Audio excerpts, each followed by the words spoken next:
dear Mundo. We finally managed to get our appointment with the Certificado de Registro woman, Joanna. We walked in there armed with our papers, finally got seen and made our official application. It felt like an interview, I can't lie. It was like we were being questioned why we were here, why we decided to choose Motagua and not the Algarve, where my parents were born, many things that I didn't think were necessary to be applying for this little bit of paper that says that we want to be a temporary resident of Portugal. But either way, we did all the application, we did all our submitting, and I think this is it. I think that we don't need to do any more. The papers have been sent to the president of our district, and the lady in the Camera seemed confident that that was all the paperwork we needed. In the end, we did have to prove how much money we earn. We did have to show how much money we had in savings. It seemed like an important thing to her, but I do think, again, that is because she was suspicious about why we decided to choose to live here at our age and in our circumstances. So I kind of get it, and I think that now moving forward, once we get this little bit of paper, we can just relax and feel like we don't have to worry about any paperwork for a while.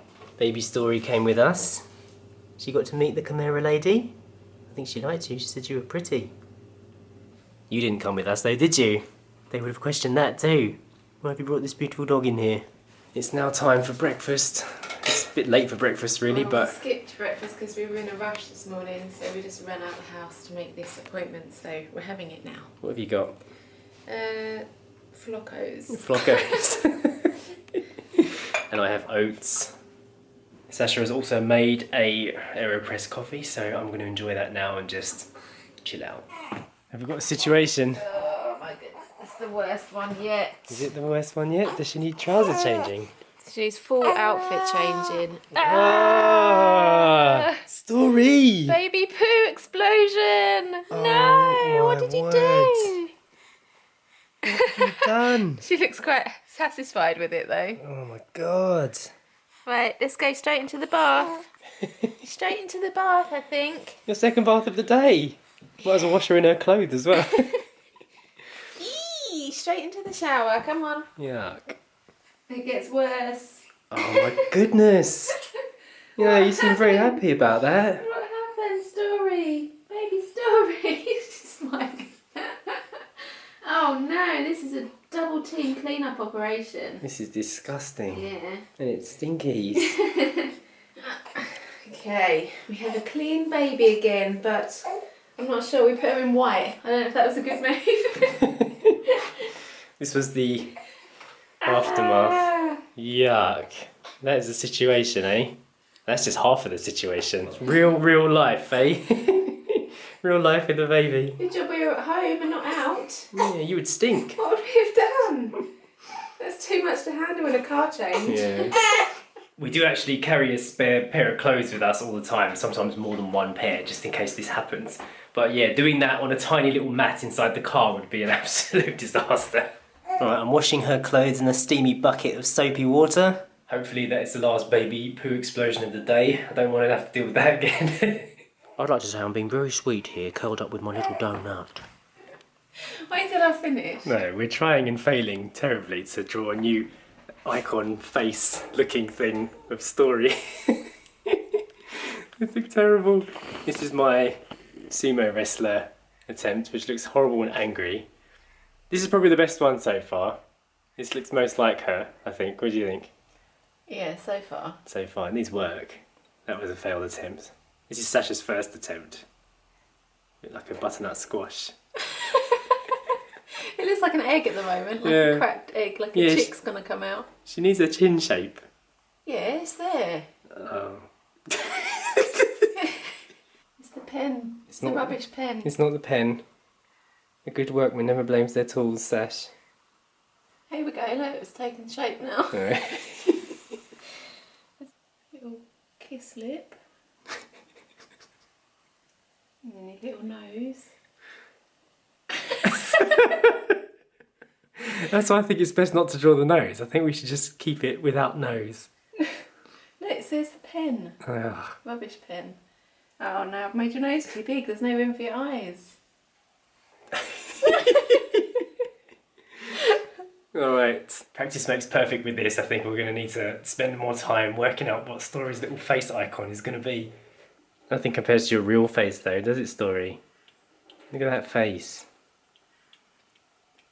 Eden, you're being such a sweetie as well. Look at her. She's brought her Obi.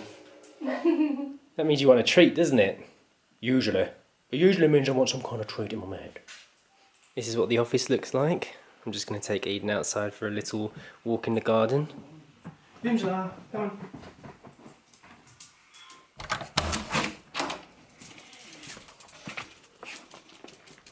Portugal is looking beautiful today. Have you noticed how your perspective on everything changes when you're in a good mood? Now that we've semi-sorted out this certificate of temporary residence, I feel better about everything. I feel better about this same view that I see every day. Sometimes when you see the same thing over and over again, things that were exciting when you first moved here then become normal life and you stop taking in the magic of what it was all like. But get yourself in a good mood again. Remember what you felt when you first saw those same things and your state of mind changes. When we were in Thailand, we didn't have a garden for Eden and we were so excited about coming here so that Eden could run around. It was all we could think about. The bread oven, the Portuguese house, the new start, just seeing Eden cooler because it was so hot in Thailand and she was always getting covered in ticks and bites. This is her little space here now. When we first saw the pictures of this place, we knew the garden would be ideal for Eden to run around in. Despite being January, it's really nice and warm. It just feels good. Happy moment. We got a really special email from one of our subscribers just the other day from the Algarve, a Portuguese man and his family, and he basically listed down all of the reasons why the videos that we're making here in Portugal are special to him.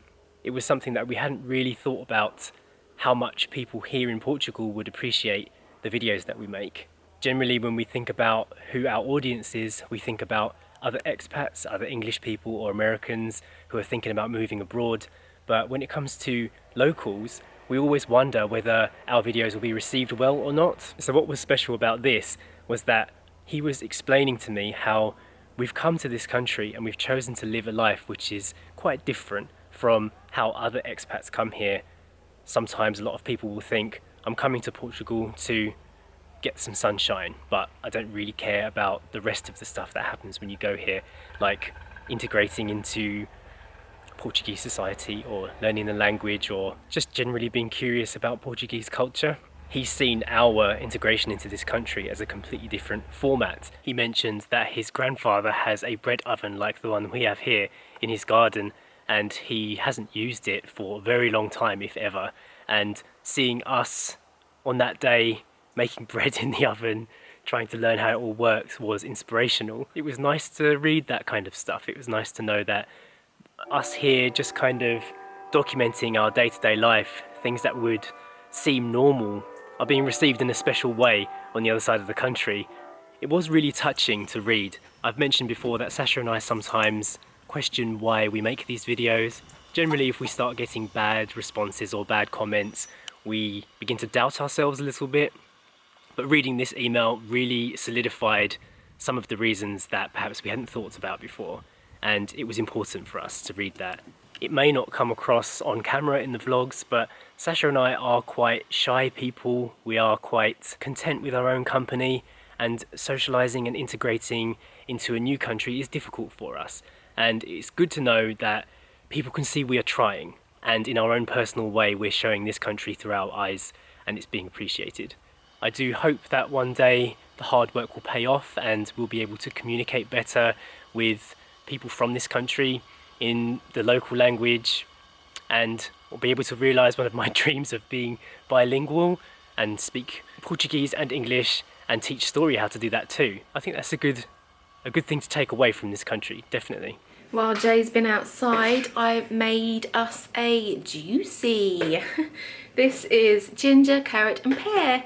2 carrots, 3 little pears and a nice big chunk of ginger. That is going with our lunch. A rocket leaf and goat's cheese couscous salad.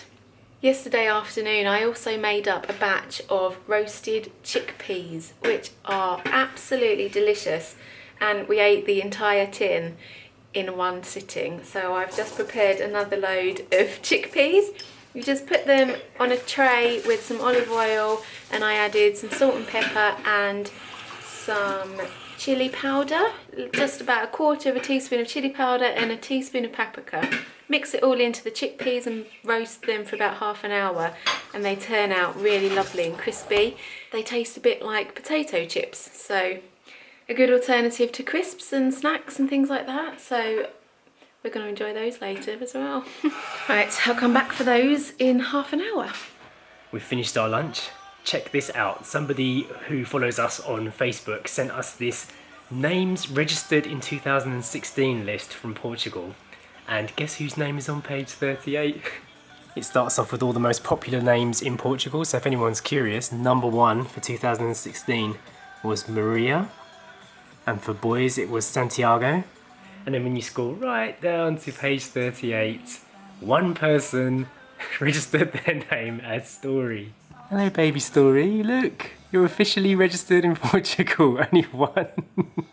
And little interesting fact on the subject.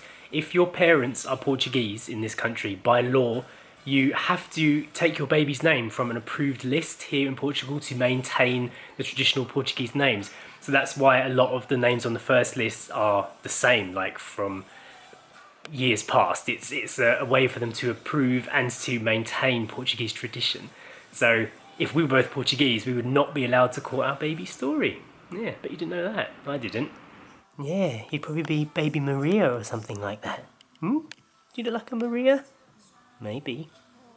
But we like Story. If anyone's curious what the top 10 girls' names in Portugal were, it was Maria, Matilde, Leonor, Carolina, Beatrice, Mariana, Anna, Sophia, Inez, and Margarida. Sasha says if she was to choose one of those names for Story, she would have chosen Sophia. And I said I was going for Leonor. I think it's different, but we're both quite happy with Story. She would have been our little Sophia for you, yes? Yeah. I like Sophia. I think it's a pretty name. I guess it could suit her a little bit. Check out these little babies. Speaking of babies, Story's having her nappy changed in the background. If you can hear her crying, that is why. These are very delicious, but be warned, if you make them, they're very, very Moorish. I'm going to heat Story up a bottle. She is due another feed, and Eden is patiently waiting for her dinner as well. So it is all about the food right now.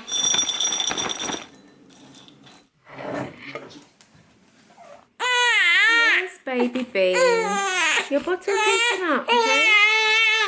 I am going to end today's vlog here. I'm going to make Jay and I's dinner in a minute. We're having leek, potato and chickpea soup tonight. Hope you enjoyed today's vlog. Hit the thumbs up button, and I think it does deserve a thumbs up for finally getting our papers. Subscribe, and we'll see you tomorrow. Bye.